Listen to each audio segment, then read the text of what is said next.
এই বিসমিল্লাহ প্রথম সূরা নাযিল হয়েছে ইকরা বিসমি রাব্বিকাল্লাযী খালাক খালাকাল ইনসানা মিন আলাক ইকরা রাব্বুকাল আকরামুল লাযী আল্লামা বিল কালাম আল্লামাল ইনসানা মা লাম ইয়ালাম কাল্লা ইন্নাল ইনসানা লা ইয়াতগা গত ৩০ বছর ধরে পবিত্র কোরআন শরীফ সাথে নিয়ে ঘুরে বেড়াচ্ছেন রেজাউল করিম ওরফে আলামিন নামে ৬৫ বছর বয়সী এক বৃদ্ধ। স্থানীয়রা জানান কোরআনের প্রতি অতিরিক্ত প্রেম থেকে এমন ঘটনার বহিঃপ্রকাশ। পথে ঘাটে হাটে বাজারে প্রায়ই দেখা মিলে আলামিনের। রেজাউল করিম ওরফে আলামিনের বাড়ি ময়মনসিংহের হালুয়াঘাট উপজেলার দর্শাটপাড় এলাকায়।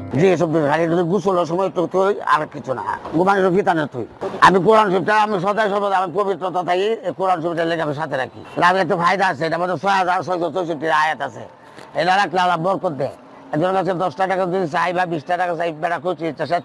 স্থানীয়দের নিকট শোনা যাক আলামিনের কথা। কোরআন সম্পর্কে অতিরিক্ত জ্ঞান আর দক্ষতা থাকা সত্ত্বেও কেনই বা আলামিনকে পাওয়া যায় হাট বাজার সহ নানান জায়গায়। গ্রাম থেকে গ্রাম, মসজিদ থেকে মসজিদে প্রতিনিয়ত ছুটে বেড়াচ্ছেন আলামিন। এ বিষয়ে জানতে চাইলে যা বলেন স্থানীয়রা। আমি বাজারে আসি তখন এই মুরব্বীকে দেখতে পাই, উনি কোরআন শরীফ একটা হাতে থাকে বা বুকে থাকে, উনি সারাক্ষণ কোরআনের আলো কথাবার্তা বলে। তাকে দিয়ে প্রায় এই কোরআন শরীফ সাথে নিয়ে ঘুরে, মুখস্থ অনেক সূরা বলতে পারে। তোনাকে বাজারে রাস্তাঘাটে আমি প্রায়ই দেখি, উনি এই যে বুকে কোরআন শরীফ নিয়ে চলে, রাস্তাঘাটে সূরা কেরাত আল্লাহর নাম জপে।